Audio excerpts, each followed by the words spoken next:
आज हमारे पास मारुति का स्विफ्ट डिज़ायर गाड़ी आया था। इसमें कस्टमर का कंप्लेन ये था कि इसका एसी ठंडा नहीं कर रहा था। तो सबसे पहले हमने अडेप्टर लगा के गैस को फेंका तो पता चला कि इसमें ज़्यादा गैस नहीं है, मतलब गैस का क्वांटिटी इसमें कम है। उसके बाद हम अंदर जाके हवा का प्रेशर चेक करते हैं। जब हवा का प्रेशर चेक करते हैं तो हवा का प्रेशर इसमें कम था, जिसका वजह से इसका एसी ठंडा नहीं कर रहा था।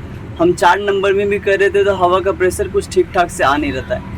इसलिए हम इस गाड़ी का डैशबोर्ड खोलने का डिसीजन लेते हैं कि इस गाड़ी का जो कूलिंग कॉइल है वो जाम हो चुका है, क्योंकि 4 नंबर में भी हवा का प्रेशर ठीक ठाक नहीं दे रहा। उसके बाद हमने डैशबोर्ड को खोलना स्टार्ट किया। सबसे पहले इस प्लास्टिक को खींच लेते हैं, खींचने से प्लास्टिक बाहर आ जाता है। उसके बाद बीच का ये जो कवर है प्लास्टिक का, इसको निकालते हैं। तो इसको निकालने के लिए नीचे साइड हमारा 2 क्लिप होता है, दोनों तरफ एक क्लिप होता है। तो उस क्लिप को खोल लेते हैं और खोलने ही से हमारे बीच का जो प्लास्टिक है ये बाहर आ जाता है। हैंड ब्रेक को ऊपर उठा के ये हमारा बाहर आ जाता है। उसके बाद हम बाएं साइड के प्लास्टिक को निकाल देते हैं और फिर दाएं साइड का प्लास्टिक को निकाल देते हैं। ऐसे ही खींचने से बस ये दोनों तरफ का जो प्लास्टिक होता है वो बाहर आ जाता है। इसके बाद बीच के प्लास्टिक को खोलने के लिए चारों स्क्रू को खोलना पड़ता है। चारों स्क्रू को खोलने के बाद हम बीच को प्लास्टिक को बाहर की तरफ खींचते हैं तो हमारा ये जो प्लास्टिक का ये कवर जो है वो बाहर आ जाता है।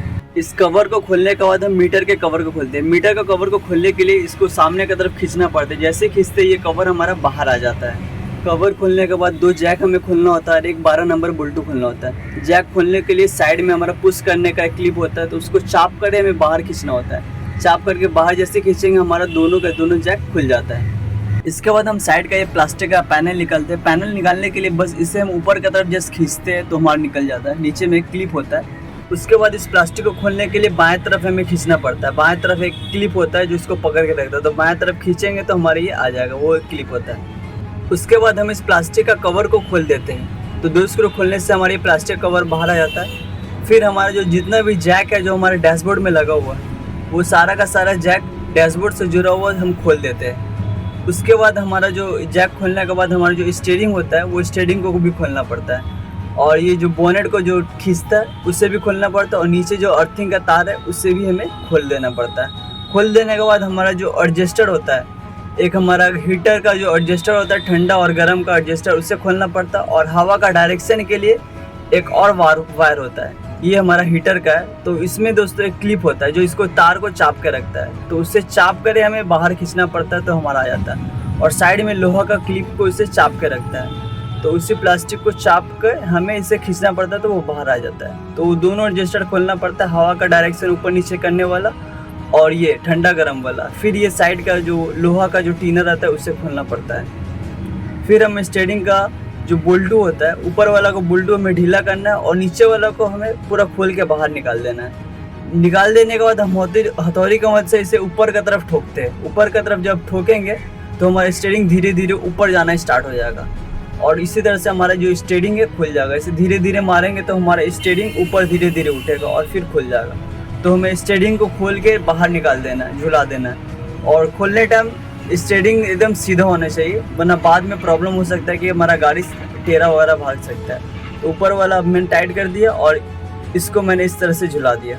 तो ये हमारा स्टीयरिंग का काम हो गया, दाहिना साइड का पूरा काम कम्प्लीट हो गया। फिर हम साइड के 2 बोल्टू को खोल देते हैं। फिर हम ये प्लास्टिक का कवर को निकालते हैं। इसे बस खींचना पड़ता है कि इसमें 2 क्लिप लगा होता है, बस अब खींचेंगे तो ये हमारा जो प्लास्टिक का कवर है ये बाहर आ जाएगा। इसमें कुछ खास नहीं होता है।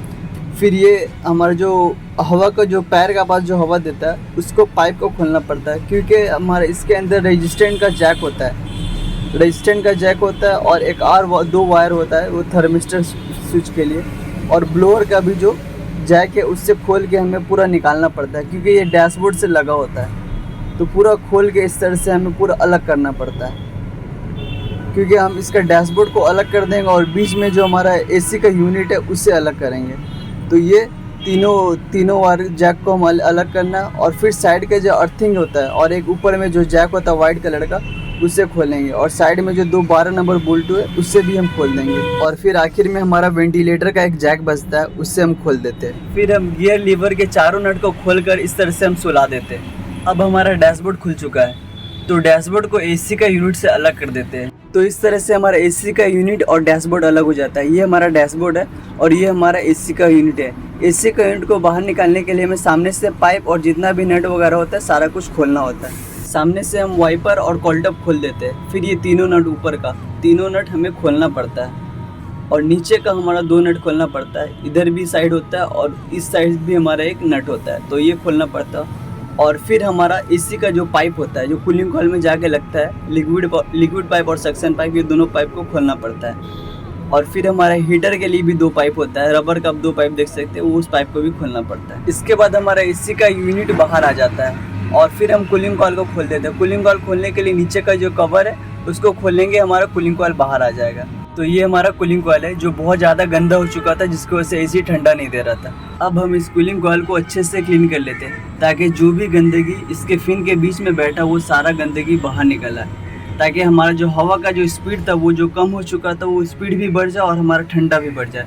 इसी के लिए हम कूलिंग कॉइल को एकदम अच्छे से क्लीन कर लेते हैं। कूलिंग कॉइल को क्लीन करने के बाद वापस से हम इसे फिट कर देते हैं और फिर जो हमारा डैशबोर्ड था उस डैशबोर्ड को लगा देते हैं। डैशबोर्ड को लगाने के बाद जो हमने नट खोला था वो सारा कुछ हमें लगाना है और जो हमने वायर का जैक खोला था वो सारा कुछ हम फिट कर देंगे।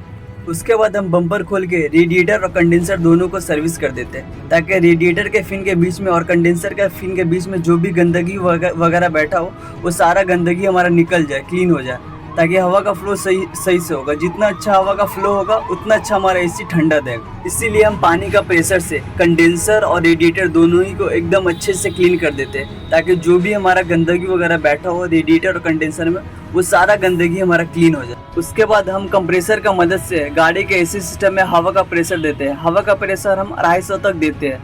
250 देने के बाद हम प्रेशर को लॉक कर देते हैं। अगर वो प्रेशर 250 का 250 तक ही रहता है तो हमारे सिस्टम में लीकेज नहीं रहता। 250 से जैसे कमता है, अगर कांटा जरा सा भी डाउन होता है तो हम समझ जाते हैं सिस्टम में कहीं लीकेज है, तो इस गाड़ी में लीकेज नहीं है। इसके बाद हम प्रेशर को फेंक करके इस मशीन का मदद से वैक्यूम करते हैं। वैक्यूम में जो भी एयर हमारे सिस्टम में रह जाता है वो सारा का सारा एयर हमारा ये कंप्रेसर खींच लेता है। और आखिर में हम कंप्रेसर ऑयल देकर ये गैस फ्लोरोन R134 ये गैस देते हैं। गैस देने के बाद हम एसी का सिस्टम को ऑन करते हैं। एसी का सिस्टम ऑन करने के बाद हम देखते हैं कि हमारा जो कंप्रेसर का जो पंपिंग है बिल्कुल परफेक्ट है। जब गाड़ी खड़ा हो तो 30 से 35 का बीच में हमारा पंपिंग होना चाहिए। इस गाड़ी में अभी 35 दिखा रहा और चलेगा तो और बढ़ेगा। तो अब देख सकते हैं हमारा जो पाइप है बिल्कुल एकदम मस्त ठंडा हो रहा और जो पंपिंग है 30 तक का लगभग आ गया और पाइप भी हमारा एकदम बर्फ का तरह ठंडा हो रहा है। और फिर गाड़ी के अंदर जो हमारा हवा का स्पीड कम था वो हवा का स्पीड भी अब बढ़ चुका और ठंडा भी पहले से अच्छा हो रहा है। तो ये थी दोस्तों पूरी वीडियो। दोस्तों वीडियो अगर आपको इन्फॉर्मेटिव लगा तो वीडियो को प्लीज़ लाइक कीजिएगा, क्योंकि वीडियो बनाने में बहुत ज़्यादा एफर्ट लगता है। और चैनल को सब्सक्राइब कर लीजिएगा ऐसे ही इन्फॉर्मेटिव वीडियो को पाने के लिए। धन्यवाद।